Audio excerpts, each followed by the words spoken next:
এই মুহূর্তে তিনি ভারতবর্ষের সবচেয়ে কাঙ্ক্ষিত নারী।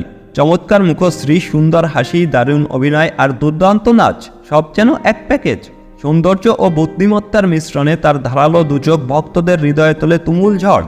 একের পর এক ব্লকবাস্টার সিনেমায় তার মোহনীয় হাসি ভুবনডাঙ্গায় সিনেমা প্রেমীদের মুগ্ধ করে দর্শক ও সংবাদ মাধ্যমকে। কন্নড় চলচ্চিত্র শিল্পের এই তারকাকে বলা হয় কর্ণাটক ক্রাশ। এমনকি সার্চ ইঞ্জিন গুগলে ভারতীয়দের মধ্যে সবচেয়ে বেশি খোঁজা হয় রাশ্মিকা মান্দানাকে, যার ফলে গুগল তাকে স্বীকৃতি দিয়েছে জাতীয় ক্রাশ হিসেবে। সোশ্যাল মিডিয়ায় তার রয়েছে আকাশচুম্বী ভক্তকুল এবং ইনস্টাগ্রামে ফলোয়ারের সংখ্যা 3 কোটিরও বেশি।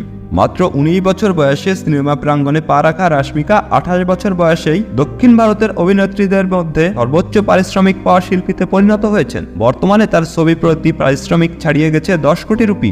সাফল্যের সঙ্গে তিনি কাজ করে যাচ্ছেন কন্নড়, তেলেগু, তামিল ও হিন্দি ছবিতে। মাত্র 16 বছর বয়সে 2012 সালে মডেলিং ক্যারিয়ার শুরু করেন এই লাস্যময়ী সুন্দরী এবং সে বছরই পান clean and clear fresh face of ইন্ডিয়ার খেতাব, যার ব্র্যান্ড অ্যাম্বাসেডর হিসেবেও তিনি যুক্ত হন। কয়েক বছর বাদে বেঙ্গালুরুর লামক টপ মডেল হান্টে জয়ী হয়ে প্রযোজকদের দৃষ্টি আকর্ষণ করেন এবং ডাক আসে কন্নড় চলচ্চিত্র ক্রিক পার্টিতে অভিনয়ের। সিনেমাটি শুটিংয়ের সময় রাশ্মিকার বয়স ছিল মাত্র 19 বছর, আর সেই পরীক্ষায় খুব সহজেই উতরে যান এই সাউথ বিউটি। ডেবিউ ছবিতে সাফল্যের পরের বছর অভিনীত চমক এবং অঞ্জলি পুত্রও পায় ব্যাপক দর্শক জনপ্রিয়তা। 2018 সালে চলচ্চিত্রের মধ্য দিয়ে তেলেগু সিনেমায় আত্মপ্রকাশ করেন রাশ্মিকা, আর তার গীত গোবিন্দম চলচ্চিত্রটি বছরের সবচেয়ে বেশি মুনাফার রেকর্ড গড়ে।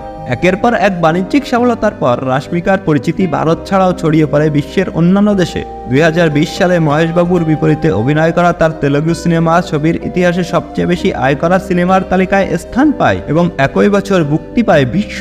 2021 সালে সুলতান দিয়ে তামিল সিনেমায় আসেন রাশ্মিকা, আর ওই বছরে সুপারস্টার আল্লু অর্জুনের সঙ্গে তার Telugu cinema Pushpa the rice মুক্তি পায়। এই অ্যাকশন থ্রিলার ছবিটি 350 কোটি রুপিরও বেশি আয় করে রাশ্মিকাকে এনে দেয় আসমান সমান খ্যাতি।